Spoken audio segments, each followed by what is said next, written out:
Hi, it's Chris. In this video, we're going to show you how to remove and install your water filter.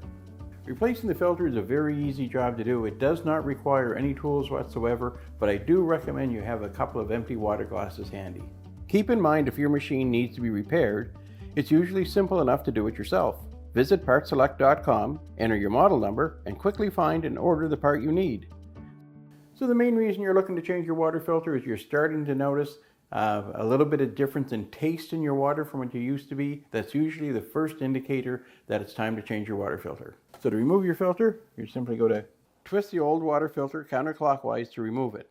Then insert the new water filter into the housing and rotate it clockwise to secure it into place. In changing the water filter, once you remove and insert the new one, which is empty of water, you're going to be introducing some air into the water line system.